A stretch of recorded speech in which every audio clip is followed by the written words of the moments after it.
Regularly सुनना चाहिए। उनके यूट्यूब पे वीडियो हैं अलग अलग। उनको सुनने से हमें उनका एक्सपीरियंस जानने से हमें नॉलेज मिलती है। हमारे प्रोडक्ट्स के बारे में इंफॉर्मेशन मिलती है। आपको बिजनेस में आप कैसे ग्रो कर सकते हो, आपकी टीम कैसे ग्रो कर सकते हो, ये वो बहुत अच्छे से हमारे मेंबर्स को समझाते हैं। तो हम एक वीडियो आप सबके लिए प्ले करेंगे अभी, जो आप अपने स्क्रीन पे यूट्यूब पे देख सकते हैं। So please do watch and understand जो मैसेज हमारा चेयरमैन आप सबके साथ देना चाहते हैं।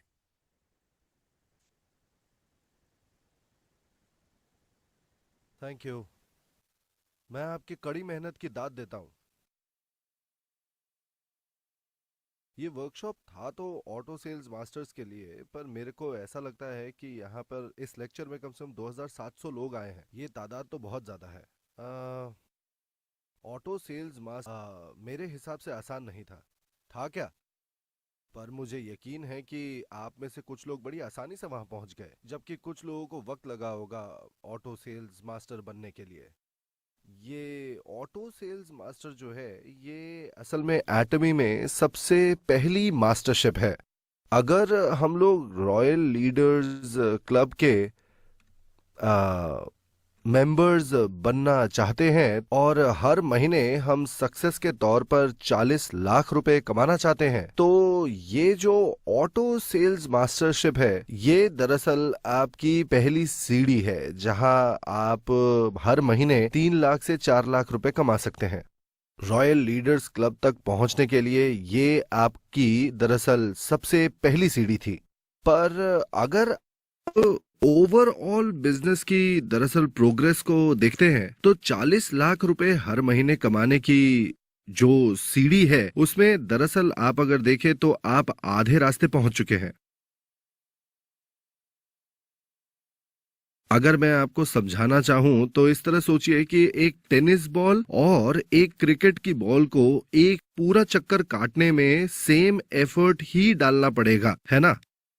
पर उन दोनों का रिजल्ट अलग अलग होगा। जहां आप हर महीने की 40 लाख रुपए की कमाई के रास्ते पर आगे चल पड़े हैं, तो रास्ते में शायद आपको 5,000 या 10,000 रुपए इधर उधर मिले होंगे।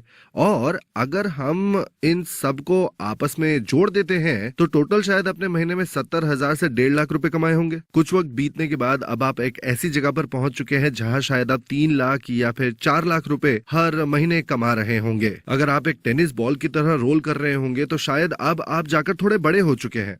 इसीलिए जब आप एक बार रोलिंग करना शुरू कर देंगे तो आप धीरे धीरे टेनिस बॉल से बदलकर, मेरा दावा है कि एक क्रिकेट बॉल जरूर बन जाएंगे। मतलब आप 4 लाख का काम करेंगे तो 8 लाख कमाएंगे। अगर 8 लाख का काम करेंगे तो आप आसानी से 16 लाख रुपए कमा ही सकते हैं। एक बार आप 16 लाख तक पहुंच जाएंगे तो उसके बाद आपको बहुत ज्यादा वक्त नहीं लगेगा और बहुत जल्द ही आपको 24 लाख से 40 लाख रुपए हर महीने मिलने लग जाएंगे।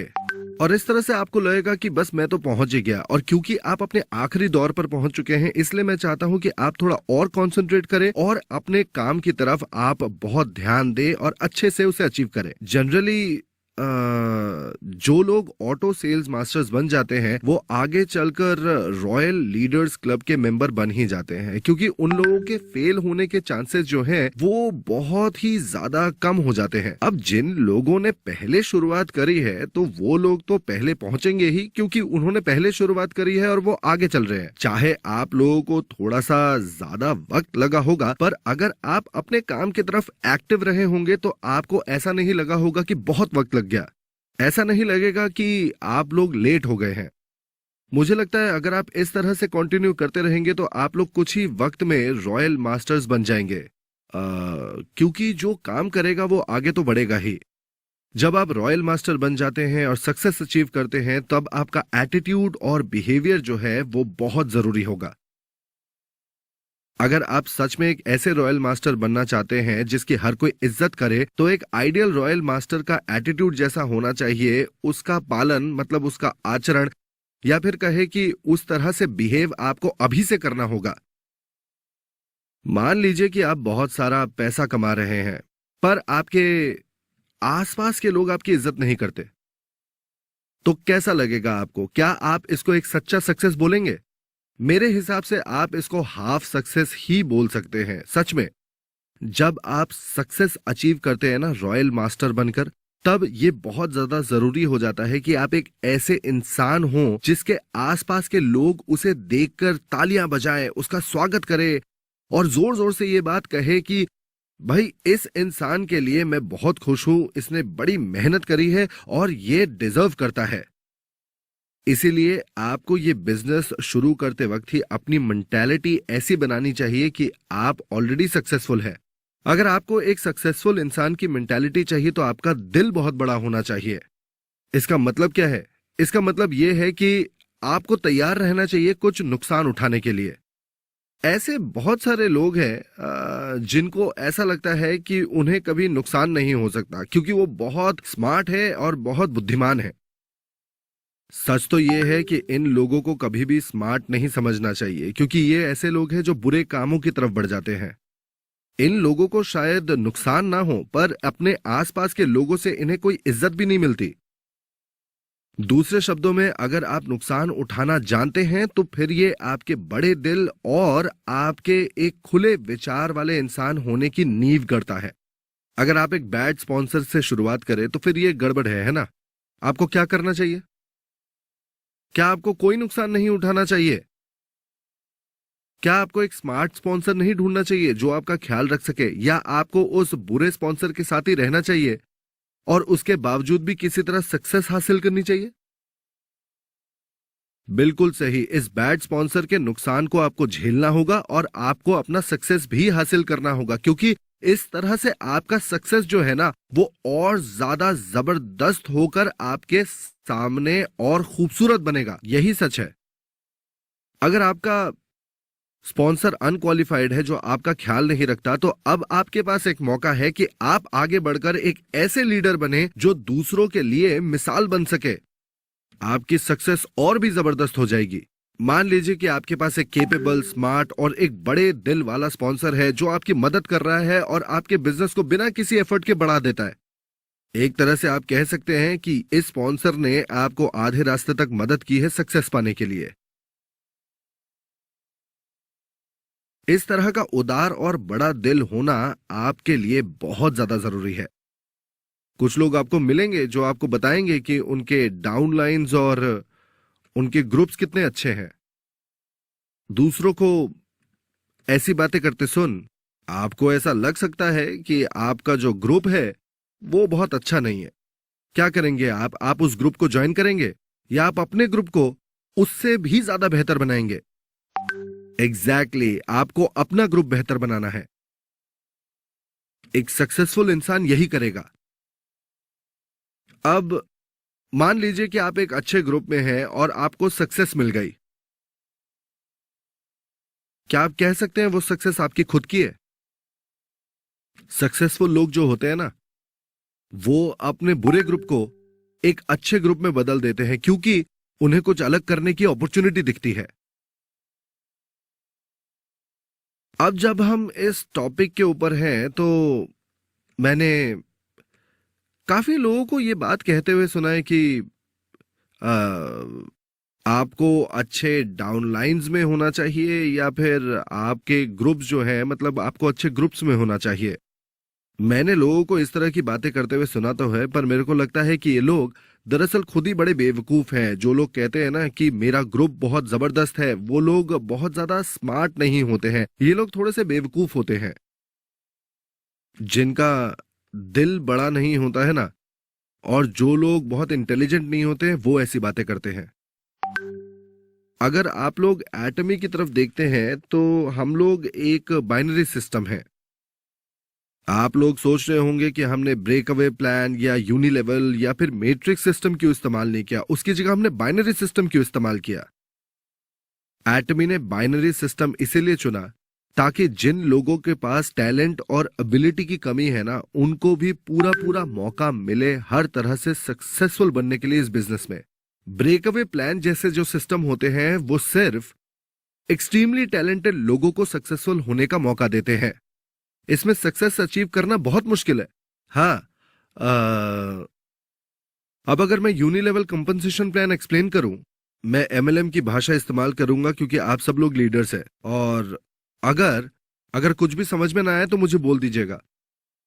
इस सिस्टम में आप अपने पार्टनर्स को अपनी इच्छा के अनुसार किसी भी डाउनलाइन में ऐड कर सकते हैं। इसमें आपके ऊपर किसी भी तरह की पाबंदी नहीं है। एमएलएम सिस्टम जहां आप जैसे चाहे वैसे एक्सपैंड कर सकते हैं, उसको बोलते हैं यूनिलेवल कंपनसेशन प्लान। हाँ, और एमएलएम में एक मैट्रिक्स प्लान भी होता है, जो या तो बाइनरी हो सकता है या टर्टियरी मैट्रिसेस हो सकता है। ये मैट्रिसेस ज्यादातर होते हैं 2/12 या 3/9। वो मैट्रिक्स जिसमें 2 रोज होती है उसको बोला जाता है बाइनरी मैट्रिक्स, जबकि जिनमें 3 रोज होती है उसे बोला जाता है टर्टियरी मैट्रिक्स। क्योंकि बाइनरी मैट्रिक्स 2/12 का पैटर्न फॉलो करता है, इसलिए आप 12-12 के 2 लेवल्स भरेंगे। और टर्टियरी मैट्रिक्स में आप लोग एक बारे में 3 लोगों को ढूंढेंगे, और आप ये चीज तब तक करते रहेंगे जब तक आप लोग 9th लेवल तक नहीं पहुंच जाते हैं। इस सिस्टम में आपके पार्टनर्स एक स्पेसिफाइड पोजीशन में जिस ऑर्डर में ज्वाइन करते हैं, आप उसी में उनको रजिस्टर करेंगे। जब एक इंसान अपना मैट्रिक्स पूरा कर लेगा, तब स्पॉन्सर एक नया मैट्रिक्स बनाएगा और उसको फिल करने की कोशिश करेगा। क्योंकि यूनिलेवल और मैट्रिक्स सिस्टम्स थोड़े से पुराने हैं, इसीलिए ज्यादातर एमएलएम कंपनियां आजकल जो चल रही हैं वो इनका इस्तेमाल नहीं करती हैं। इन प्लान्स के साथ काम करना इम्पॉसिबल है, क्योंकि ज्यादातर ये नंबर्स का गेम होता है। अगला सिस्टम जो एमएलएम कंपनीज ने इस्तेमाल करना शुरू किया वो था break away plan. Break away plan में जो स्पॉन्सर्स होते हैं वो दरअसल एक तरह से ग्रुप के टीम लीडर्स होते हैं, और वो लोग लगातार अपने डाउनलाइन पे लोगों को ऐड करते रह सकते हैं, ठीक वैसे ही जैसे यूनी लेवल कंपनसेशन प्लान काम करता था। पर यूनी लेवल सिस्टम से अलग इन ग्रुप को रोल अप करके ब्रेक अवे किया जा सकता था। नॉर्मली एक सर्टेन सेल्स वॉल्यूम पहुंचने पर ये ग्रुप्स जो थे ये अपने आप ब्रेक अवे कर जाते थे। और इस बिना पर कि कितने ग्रुप्स ऐसे थे जो ब्रेक अवे हुए, आपको diamond, executive diamond, double diamond, triple diamond और इस तरह से आगे पदवियां मिलती रहती थी। इसीलिए आपके कितने इंडिपेंडेंट ग्रुप्स थे, चाहे वो 3 हो, 6 हो, 9 हो, 12 हो, 18 हो या फिर 24 ग्रुप्स हो, उसी के आधार पर इस सिस्टम में आपका रैंक जो है उसे तय किया जाता था। अगर आपको 6 या 9 ग्रुप क्रिएट करने होते जो 10 लाख पीवीज अर्न करते, क्या ये आप लोगों के लिए मुश्किल होता या आसान? क्या लगता है आपको, बताइए मुझे। ऑफ कोर्स मुश्किल होता ये है कि नहीं। जब आपको सेल्स मास्टर बनना होता है तो आपको कितने पीवीज चाहिए होते हैं, बताइए। आपको कम से कम 2.5 लाख पीवीज चाहिए दोनों साइड में, कम से कम ऑटो सेल्स मास्टर बनने के लिए, है कि नहीं। जब आपने दोनों साइड पे 2.5 लाख पीवीज बना लिए, तब आपने महीने का कितना कमाया? हाँ, अगर आपने इसे 2 महीने के लिए मेंटेन कर लिया तो आप महीने के कमाएंगे 1.5 लाख रुपए। ये एक एवरेज इनकम है। पर इस सिस्टम में आपको ग्रुप बनाने पड़ेंगे जिनको 10 लाख पीवीज बनाने ही पड़ेंगे हर महीने। आप ये कर सकते हैं? हाँ। अगर बाइनरी प्लान में हर लेग पे 2.5 लाख पीवीज इकट्ठे करने ही आपके लिए मुश्किल हो रहे हैं, तो आप सोच सकते हैं 24 ग्रुप बनाना जो 10 लाख पीवीज इकट्ठे करेंगे। बताइए, क्या ये करना आसान होगा? अगर आपको लगता है आप ये कर सकते हैं तो उस सिस्टम में चले जाइए, क्योंकि फिर तो आप उस सिस्टम में एक महीने के 1 करोड़ रुपए कमाएंगे। एटमी में हमने कंपनसेशन के ऊपर ऑलरेडी एक सीलिंग लगाई है ना। इसीलिए एटमी जो है वो इस तरह के लोगों के लिए बहुत ही ज्यादा खतरनाक है। हाथ उठाइए, कर सकते हैं? अगर आप कम से कम 9 या 12 ग्रुप बना सकते हैं जो हर महीने 10 लाख पीवीज एक्यूमुलेट कर सकते हैं, तो मैं तो कहूंगा कि उस सिस्टम में जाइए और वहां सुपरस्टार की तरह कमाइए। लेकिन इन सुपरस्टार्स को पेमेंट करने के लिए काफी लोगों को नुकसान भी उठाना पड़ता है। ऐसा क्यों? चाहे ये सुपरस्टार्स क्लेम करे कि अगर मैं कर सकता हूं तो आप भी कर सकते हैं, तो भी सबकी एबिलिटीज और टैलेंट्स एक जैसे नहीं है। ये जो सुपरस्टार्स हैं ये एमएलएम के ऊपर सिर्फ एक किताब नहीं लिखते, ये बहुत सारी किताबें लिखते हैं। ये लोग एटमी की सक्सेस एकेडमी या वनडे सेमिनार्स जैसी चीजें क्रिएट भी कर सकते हैं और ऑर्गेनाइज भी कर सकते हैं, और वो लोग अपने आप उसको रन भी कर सकते हैं। सिर्फ सुनने के बजाय ये सुपरस्टार्स खुद के ही नए नए सिस्टम्स इजाद कर लेते हैं। इसीलिए जिन लोगों के पास ऐसी एबिलिटीज होती है वो इस तरह के एमएलएम बिजनेस करते हैं। दूसरी तरफ एटमी जो है वो ऐसे लोगों के ऊपर कॉन्सेंट्रेट करती है जो ये सब नहीं कर सकते। ये मेरा सबसे बड़ा कंसर्न था। मैंने सोचा उन लोगों के बारे में क्या जो सुपरस्टार्स नहीं है, क्योंकि टैलेंटेड लोग तो किसी भी एमएलएम कंपनी में चले जाएंगे, लेकिन हम में से ज्यादातर ऐसे नहीं होते। इसीलिए एटमी ने फैसला किया कि हम 2 डाउनलाइंस के साथ आगे बढ़ेंगे। आप तीसरे इंसान को रिक्रूट कर भी सकते हैं तो हम आपको नहीं करने देंगे, हमारा सिस्टम ही इसे ब्लॉक कर देता है। तो फिर ये तीसरा आदमी कहा जाएगा? इस पार्टनर को आप प्लेस करेंगे आपके किसी एक डाउनलाइन में। तो हम लोग यूनिटी प्रमोट कर रहे हैं। ये सिस्टम यूनिटी के ऊपर आधारित है या इंडिविजुअलिटी पर? ये सिस्टम आपके लिए है। इस प्लान में आप एक साथ काम नहीं कर रहे, एक साथ काम हो ही नहीं सकता, क्योंकि अगर आपको बिजनेस में ग्रो करना है तो आपको साइडवेज एक्सपैंड करना है, ना कि आप लोगों को डाउनवेज एक्सपैंड करना है। तो ये सिस्टम यूनिटी को प्रिवेंट करता है और इंडिविजुअल टैलेंट को प्रमोट करता है। खुद की सक्सेस खुद हासिल करो। एटमी में क्या होता है, मान लीजिए कि ये आदमी बहुत टैलेंटेड है और उसके 2 पार्टनर हैं जिनके अंदर कोई एबिलिटी नहीं।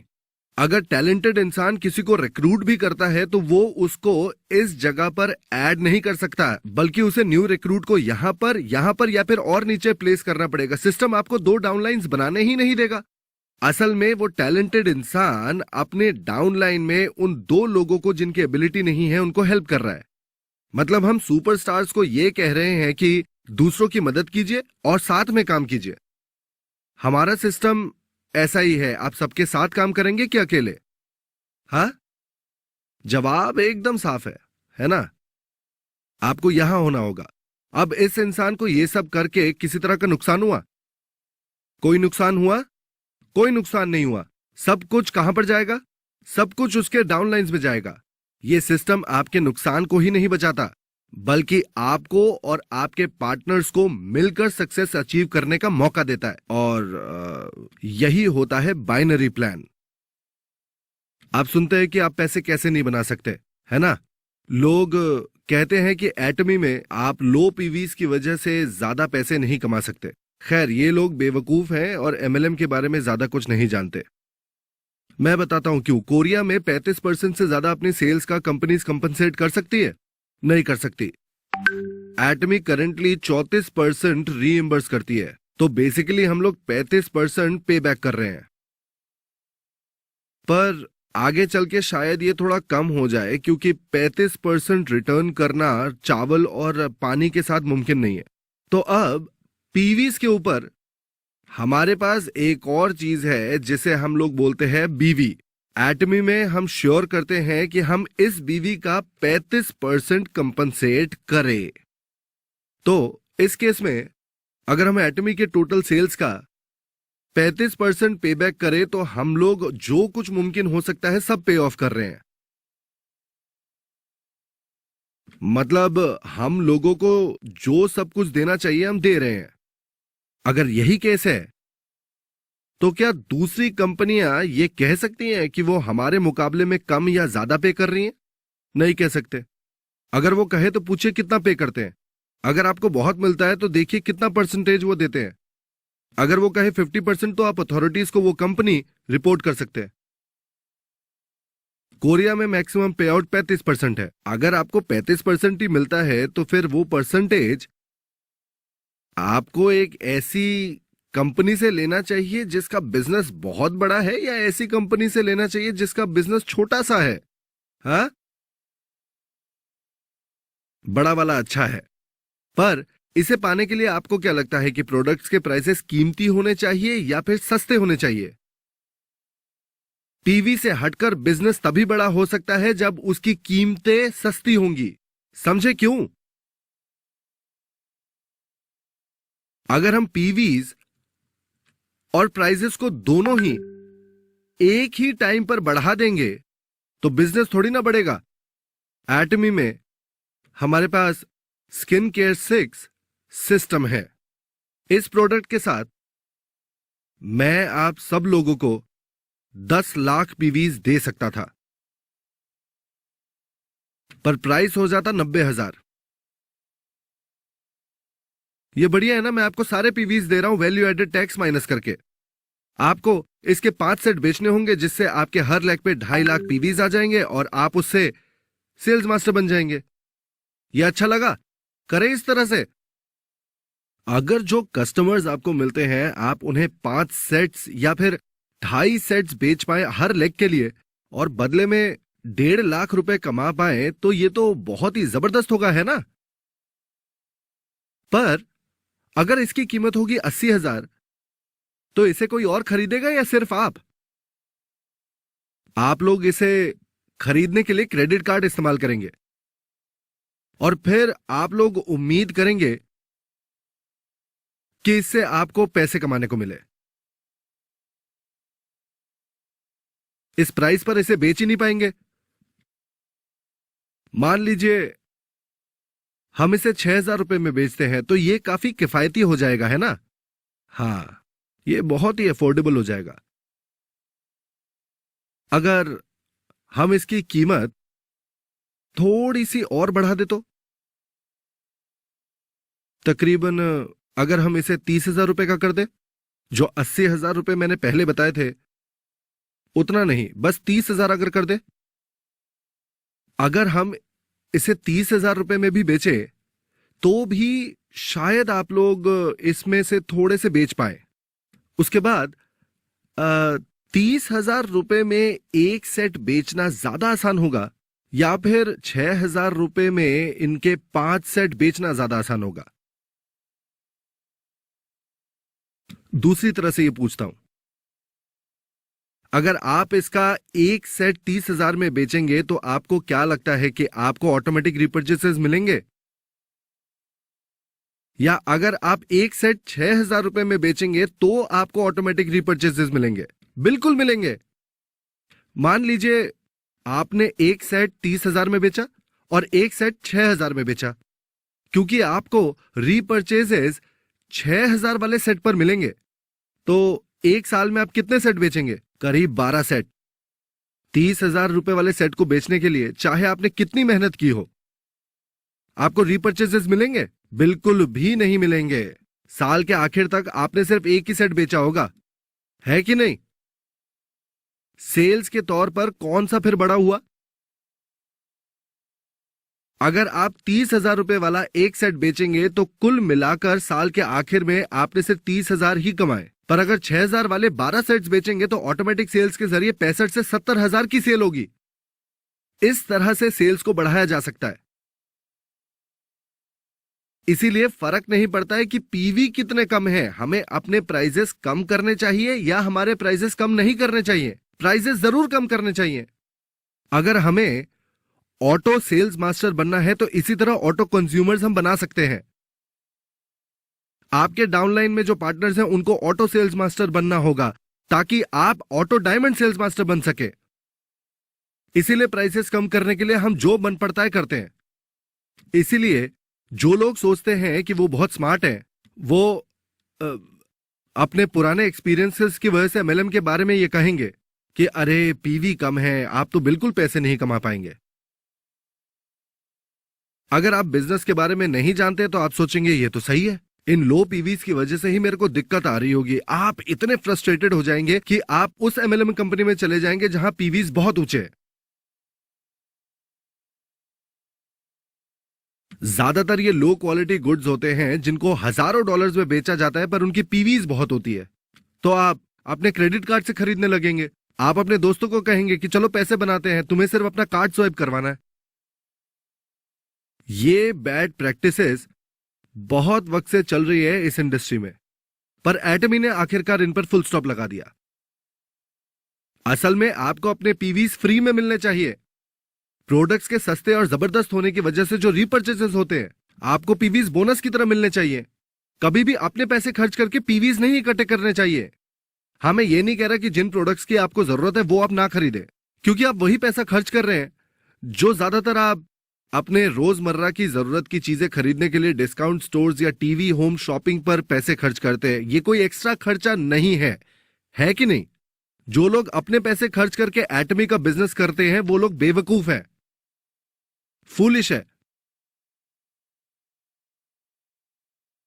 इसीलिए ये पीवीज जो है इन पर ज्यादा फिक्र मत कीजिए। ये एक टर्म है जो कंप्यूटर में इस्तेमाल होता है। मैंने पहले आपको बताया था कि कुछ लोग हैं जो अच्छे डाउनलाइन और अच्छे ग्रुप्स के बारे में बात करते हैं।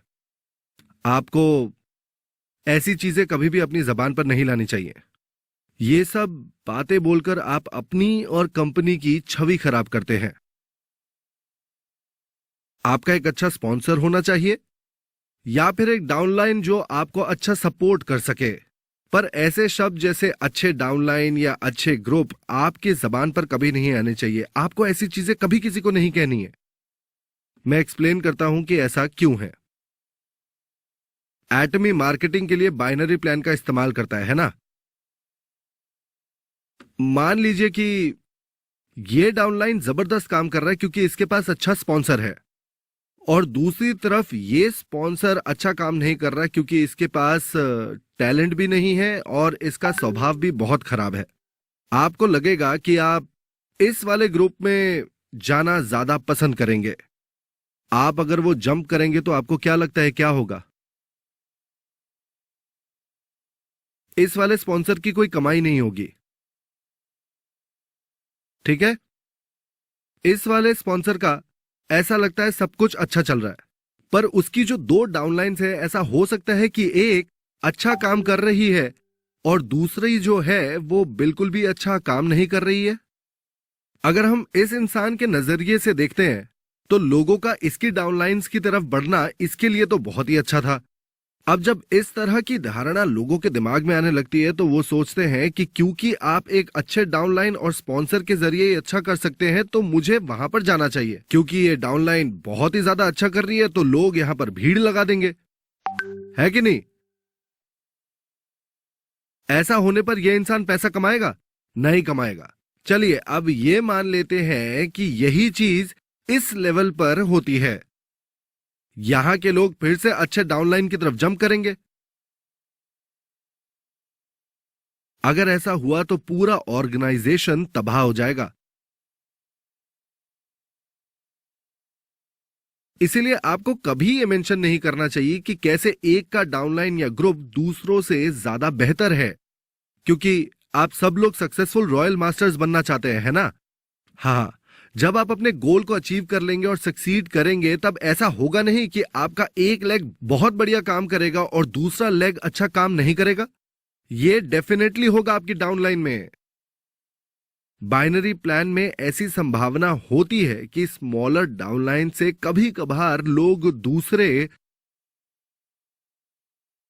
बेटर परफॉर्मिंग डाउनलाइंस की तरफ जंप कर जाते हैं, और ये तो कंप्यूटर के लिए भी बड़ा ही मुश्किल है कि वो इस चीज को रोक सके।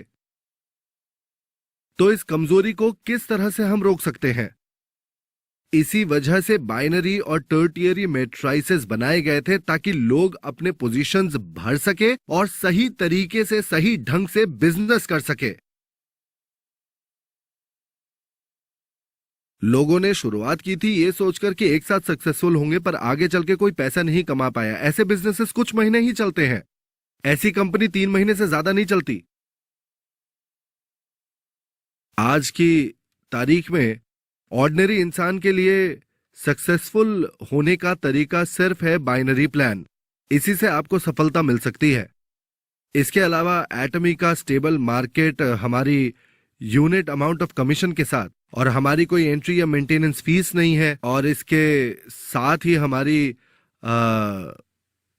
जो मास्टर स्ट्रेटजी है उसने हमारी सेल्स को मेंटेन किया है। इसीलिए एटमी अपने मार्केटिंग प्लान की वजह से सेल्स सस्टेन नहीं करता है। मार्केटिंग प्लान अपने आप में ही वीक है, वो नए सेल्स नहीं ला सकता। मेरा मतलब अकेले मार्केटिंग प्लान नए सेल्स नहीं ला सकता। दरअसल काम आती है आपके प्रोडक्ट की ताकत, और इसी की वजह से हम दूसरे डिस्ट्रीब्यूटर्स के साथ जेन्युइनली compete कर सकते हैं। तो क्या आप लोग अच्छे डाउनलाइन या बुरे डाउनलाइन की बात नहीं करेंगे? अगर ऐसा कुछ आपको दिखे तो आप अपनी जबान बंद रखेंगे?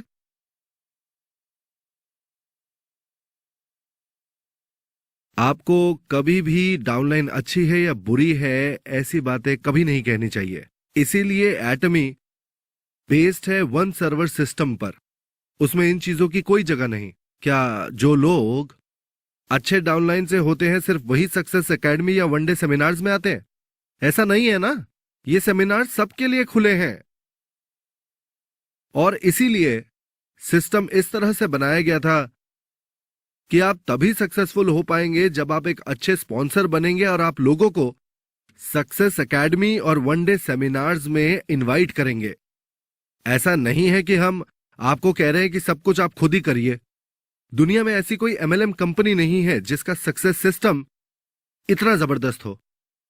किसी के पास इतना जबरदस्त सक्सेस सिस्टम नहीं है।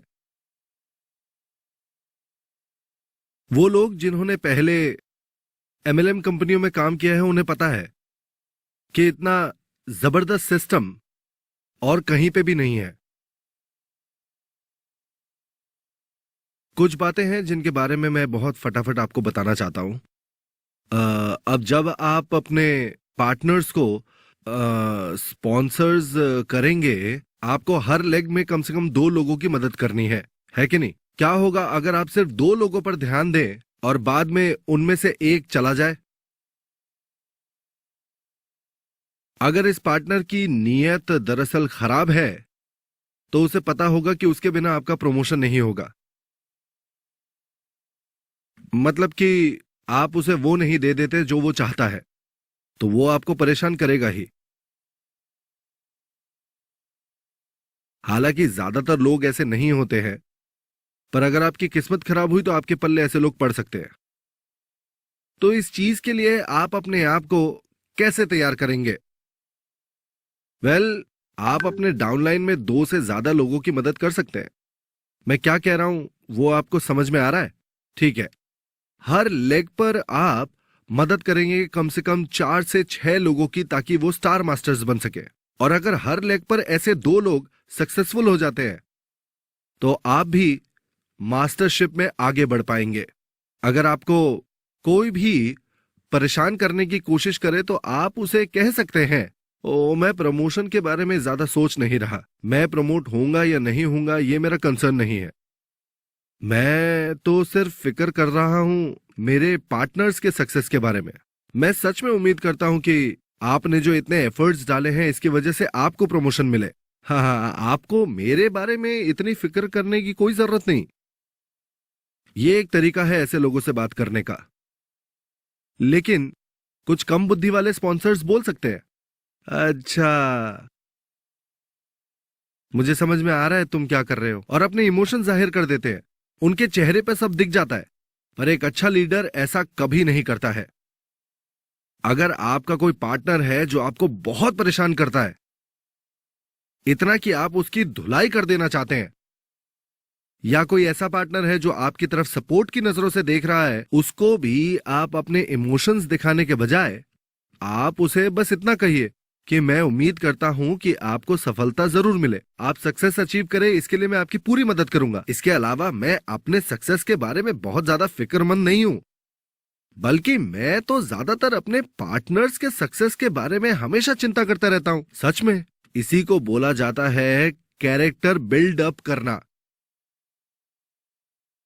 जिन लोगों के पास कैरेक्टर नहीं होता वो कहते हैं जब मेरा प्रमोशन हो जाएगा तब आप क्या करेंगे, और अपने पार्टनर्स के साथ वो एक तू मैमे की लड़ाई में पड़ जाते हैं जिसका रिजल्ट कभी अच्छा नहीं होता है।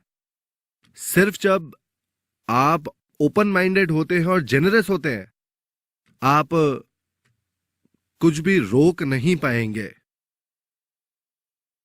बाइबल भी ये कहता है, सांप की तरह चालाक बनो, सांप की तरह ही चतुर बनो। इसका मतलब यह नहीं कि आप सांप बन जाए, इसका मतलब यह है कि अगर आपको कबूतर की तरह इनोसेंट बनना है तो आपके पास एक सांप जैसी बुद्धिमत्ता भी होनी चाहिए। समझ में आया? बढ़िया। आप एक साथ शुरुआत करते हैं सक्सेस हासिल करने के लिए, पर किसी बात पर आप लोगों की लड़ाई हो जाती है। आप कंप्लेन करेंगे कि मैंने उसके लिए ये सब किया और उसने मेरे लिए क्या किया। ऐसी बातों में इनोसेंस तो जाहिर होता है, पर इनमें बुद्धिमत्ता बिल्कुल भी नहीं है, बिल्कुल भी नहीं।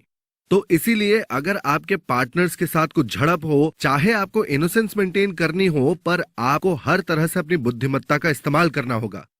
विजडम ही आपके लिए सब कुछ है। अब इस टॉपिक पर मैं और भी बात कर सकता हूं, लेकिन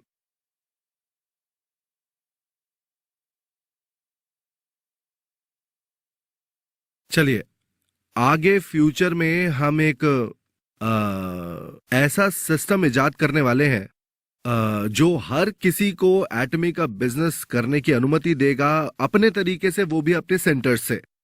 फॉर एग्जाम्पल, कुछ ऐसा सूटेबल सा होगा जिससे लोग जब चाहे तब आकर सेंटर में अपने बिजनेस को बिना किसी दिक्कत के फुल टाइम कर सकते हैं। साथ ही जो लोग इस काम को पार्ट टाइम करते हैं उनके लिए भी कुछ ना कुछ ऐसा जरूर होगा जिससे कि उनकी जो जरूरतें हैं वो पूरी हो सके। अगर सेमिनार्स में नहीं आ सकते हैं पर आप उन लोगों को एडवांस में ही बता देंगे तो आपके सेंटर के लोग आपके पार्टनर बनने के लिए राजी हो जाएंगे। इसके बदले में आप अपने खाली समय में उन लोगों को स्पॉन्सर कर सकते हैं। साथ ही जो लोग मतलब ये रिटायर्ड हो चुके हैं और अपने खर्चे किसी तरह से चला रहे हैं, सिस्टम उन्हें अपने पेस के हिसाब से एक्स्ट्रा कमाने का मौका देगी। सिस्टम पैशनेट लोगों को मौका देगी कि वो कुछ ऐसा ढूंढे जो उनकी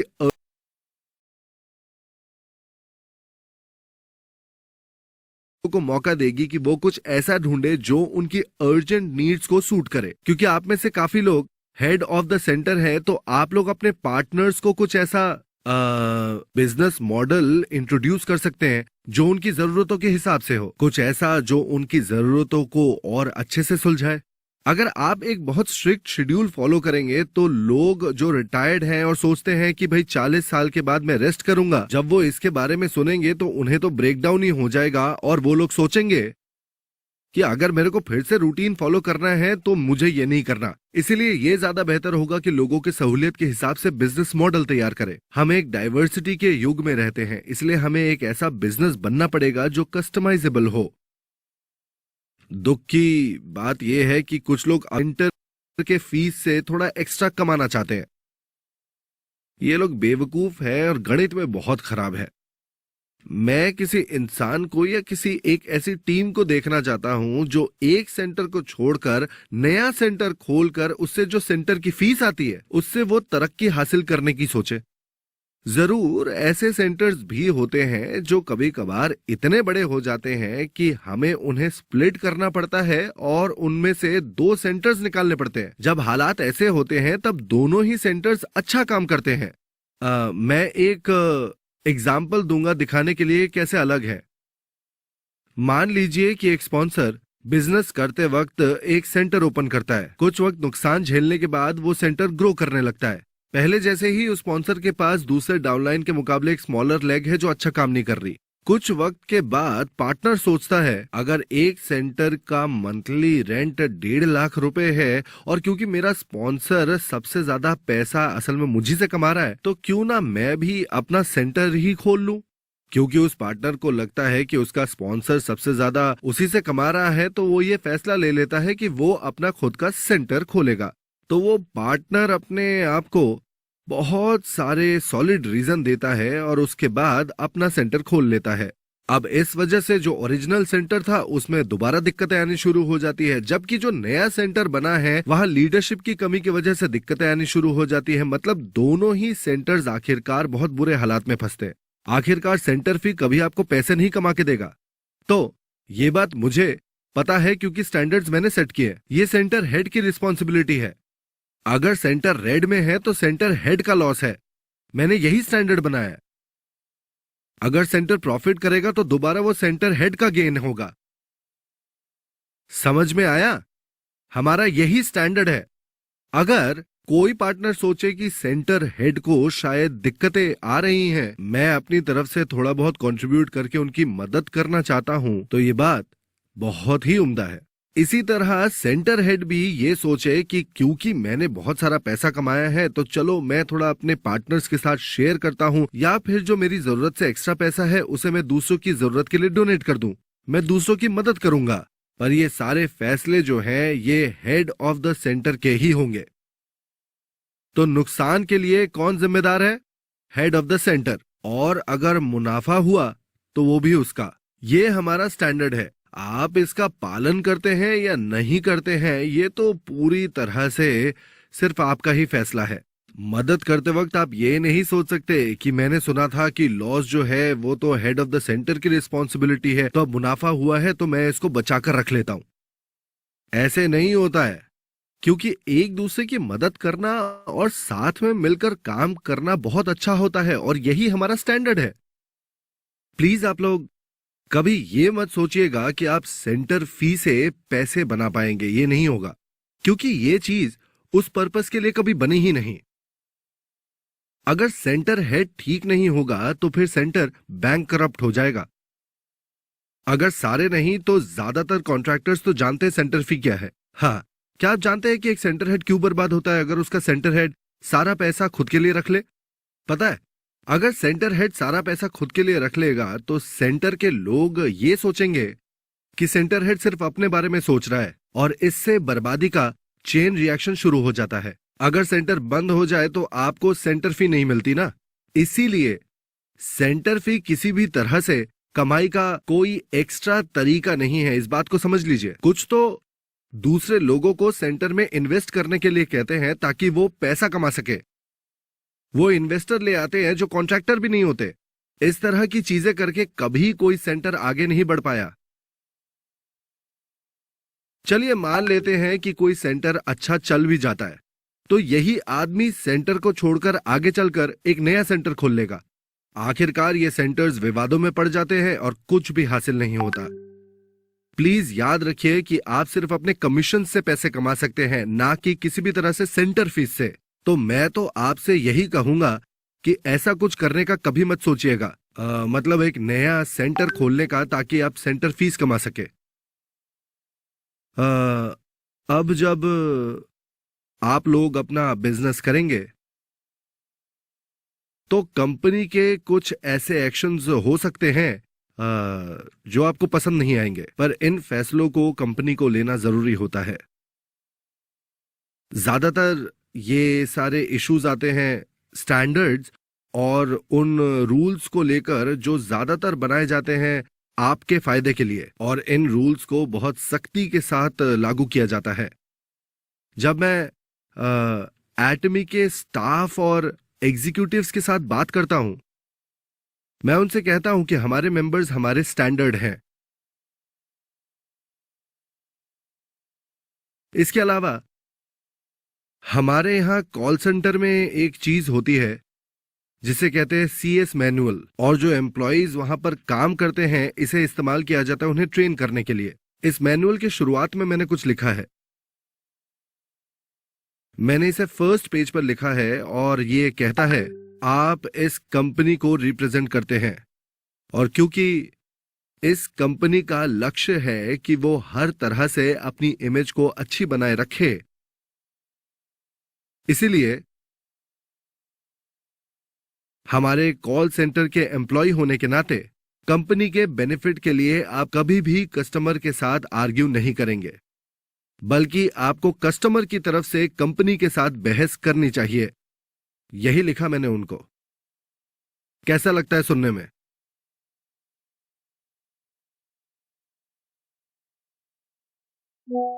अच्छा है ना? पर कुछ नाखुश कस्टमर्स भी होते हैं जो हमारे स्टाफ के साथ लड़ने झगड़ने के लिए मैंने जो चीज लिखी थी उसका इस्तेमाल करते हैं। समझने की कोशिश कीजिए कि एक तरह की सोच है जो हमारे स्टाफ के अंदर उन्हें ट्रेन करते वक्त हम पैदा करना चाहते हैं। तो हम ये चीज अपने साफ दिल की वजह से ही करते हैं। ये सब अपने दिमाग में कस्टमर्स के बारे में अच्छा सोचकर ही हम करते हैं। कुछ एग्जाम्पल्स होंगे जैसे किसी भी तरह की दुकान मत खोलिए, और अगर हो सके तो अपना सेंटर फर्स्ट फ्लोर पे मत खोलिएगा। तो हमारे स्टैंडर्ड्स क्या हैं?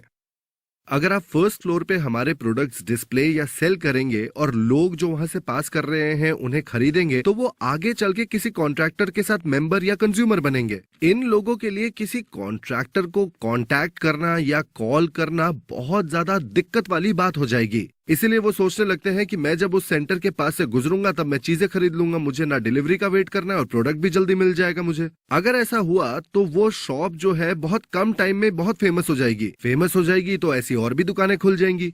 मान लीजिए कि जिन लोगों ने शॉप नहीं खोली है वो किसी तरह से बैंकरप्ट हो जाते हैं और सब फेल हो जाते हैं। अब आपको क्या लगता है, जो इंसान शॉप में जाता है क्या वो हमेशा एक ही शॉप से सामान खरीदेगा? जरूरी नहीं है।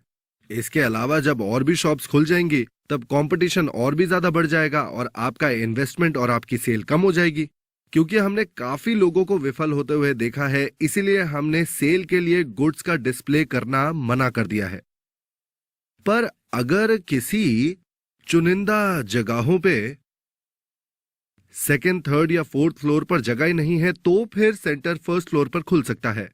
मान लीजिए आपकी कोई इंटेंशन ही नहीं है प्रोडक्ट्स को डिस्प्ले पर रखने के लिए। अब क्योंकि आपकी कोई इच्छा नहीं है और अचानक से आपको कोई ऐसी जगह मिल जाती है जो फर्स्ट फ्लोर पर है जिसका रेंट भी बहुत कम है, आपको लगता है कंपनी को इस सेंटर को अप्रूव करना चाहिए?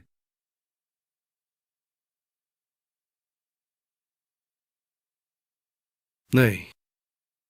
चाहे कोई इंसान सारे रूल्स और रेगुलेशंस पूरे करता है तो भी कंपनी के पास राइट है कि वो उसे डिसअप्रूव कर सकता है। ये हमारे लिखे हुए रूल्स है कि सेंटर को खोलने का अप्रूवल या डिसअप्रूवल का राइट कंपनी के पास होता है।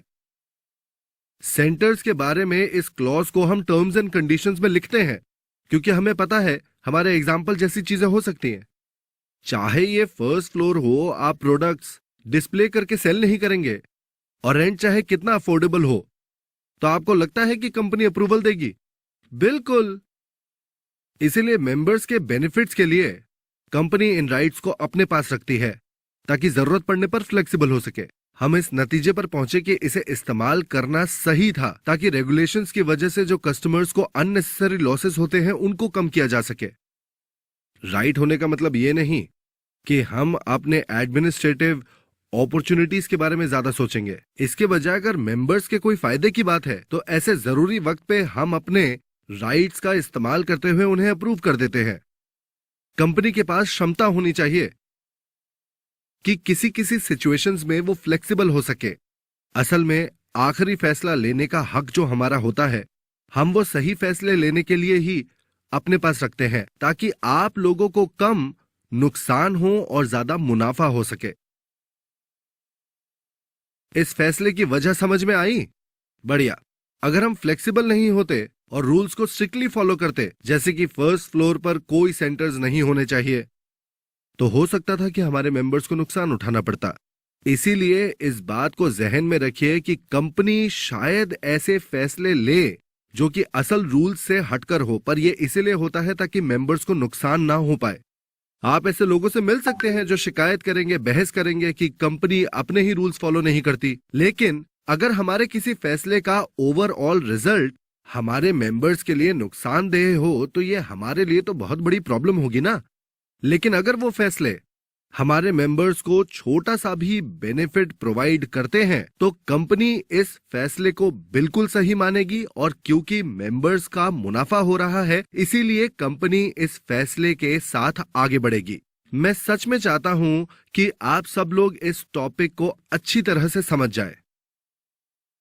इसके अलावा क्योंकि आप लोग इस बिजनेस को काफी वक्त से कर रहे हैं और आप लोग बड़े लीडर बनने के रास्ते पे है, मतलब इतने वक्त से अच्छा काम करके आप लोग आगे चल के अच्छे लीडर तो बनेंगे ही, तो मुझे आप लोगों से एक फेवर चाहिए।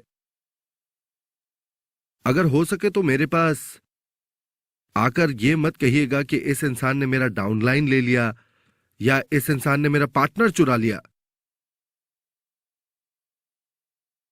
मार्शल आर्ट्स की दुनिया में ऐसे बहुत से स्कूल्स होंगे जहां मार्शल आर्ट्स एक्सपर्ट्स इकट्ठा होंगे। अगर मार्शल आर्ट्स ट्रेनी अपने मास्टर के पास जाकर यह कहे कि सर मैं एक दिक्कत में पड़ा था। मैं कल बाहर गया था और वहां पर कुछ लोगों ने मिलकर मुझे पीट दिया। आपको लगता है कि वो मास्टर उन लोगों के पास जाएगा और फिर उन लोगों को अच्छे से सबक सिखाएगा और अपने स्टूडेंट का वो बदला लेगा? नहीं, मार्शल आर्ट स्कूल का मास्टर अपने स्टूडेंट को पनिश करेगा और उनके ऊपर चिल्लाएगा। तुम बेवकूफों की तरह पिट कैसे सकते हो? मेरा भी उस मास्टर की तरह ही रिएक्शन होता है। इसीलिए जब कोई मुझे कहता है कि मेरा पार्टनर किसी और ने ले लिया है, तो मैं सोचता हूं तुमने ऐसा होने क्यों दिया बेवकूफ? आप सब लोग जो यहां पर आए हुए हैं, आप सबको नेटवर्क मार्केटिंग का एक्सपर्ट बनना है। आप किसी से हार नहीं सकते हैं, ठीक है? अगर आपका पार्टनर कहे कि उसने किसी को गवा दिया है, हाँ, आपको यह पक्का करना पड़ेगा कि वो इस तरह से बात ना करे। सुनो, हम अपने लॉसेस के बारे में बात नहीं कर सकते। इस बारे में बात करके हम अपनी बेइज्जती नहीं करवा सकते, ठीक है? अब वो इंसान जिसने आपका डाउनलाइन या पार्टनर लिया है, उसको आप ये बोलिए, हो, अब तक हम लोग बड़ी मुश्किलों से गुजर रहे थे। हम आपके बड़े एहसानमंद हैं कि आप उस इंसान को हमसे दूर ले गए हैं, पर कोई अच्छा इंसान अगर आपको भेज पाता तो खुशी होती। अगली बार पूरी कोशिश करूंगा कोई अच्छा इंसान आपको देने का। अगर आप इस तरह से सिचुएशन को हैंडल करेंगे तो आप पूरी तरह से मास्टर हैं। बात समझ में आई? आप सब लोग एमएलएम बिजनेस को अपना फुल टाइम प्रोफेशन के रूप में कर रहे हैं। एटमी जैसी ग्लोबल और जबरदस्त कंपनी में आप ऑलरेडी मिडिल लीडर हैं और आप उस रास्ते पर हैं जहां आप आगे जाकर हाई अर्निंग लीडर्स जरूर बनेंगे। आप किसी भी सूरत में अपनी कमजोरी नहीं दिखा सकते। आप लोगों को यह नहीं बोल सकते कि आपने कैसे अपना पार्टनर गंवाया। आपको यह बात समझनी चाहिए कि यह कितना एम्बैरेसिंग है, क्योंकि अगर आपने उनका ख्याल रखा होता तो वो अलग होते। आपको सोचने की जरूरत है कि यह मेरी गलती थी और फिर आपको फैसला लेना होगा कि आप अपने आप को इंप्रूव करेंगे, यह सोचकर कि मुझे एक मास्टर बनना है।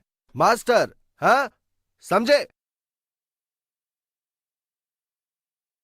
आपको सोचना पड़ेगा कि मैं अपने पार्टनर्स का बेहतर ख्याल रखूंगा ताकि मेरा कोई भी पार्टनर दूसरे किसी इंसान के लिए मेरा ये डाउनलाइन छोड़कर ना जाए।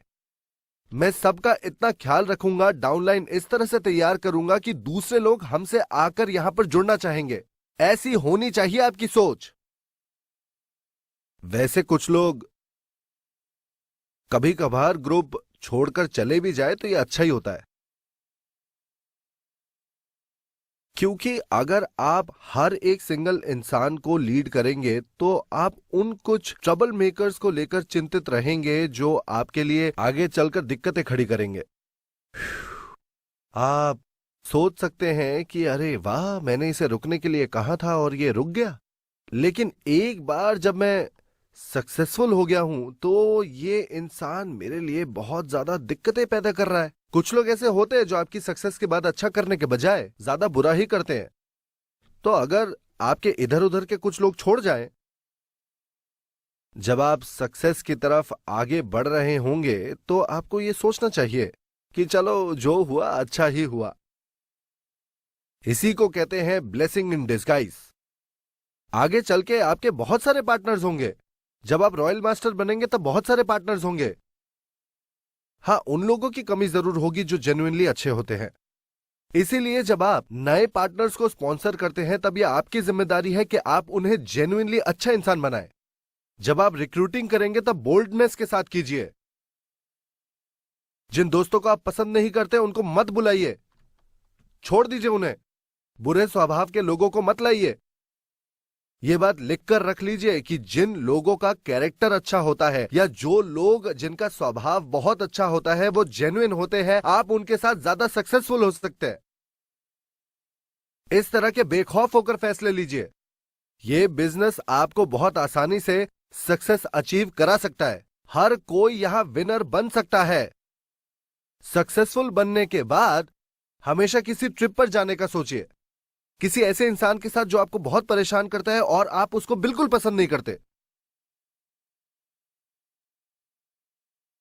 क्योंकि ये कंपनी का ट्रिप है तो आप उसे आने से रोक भी नहीं सकते। पर्सनल ट्रिप होता तो आप ये जरूर श्योर करते कि वो कभी ना आ सके। ऐसे लोग होते हैं जो पूरा का पूरा ट्रिप बर्बाद कर देते हैं। इस तरह से अगर आप सोचे तो ऐसे लोग अगर आपका ग्रुप छोड़कर चले जाए तो अच्छी बात है। ये लोग तो खुद से ही छोड़कर गए हैं ना, क्योंकि इनकी पर्सनैलिटीज और जजमेंट दोनों ही खराब है। इसीलिए जब ऐसे लोग आपका ग्रुप छोड़कर जाते हैं तब जरूर एहसानमंद फील कीजिए, इस उम्मीद के साथ कि आप सब मिडिल लीडर्स अच्छी मेहनत करेंगे और आगे रॉयल मास्टरशिप तक पहुंचेंगे। मैं अपना लेक्चर खत्म करता हूं। सुनने के लिए बहुत बहुत धन्यवाद।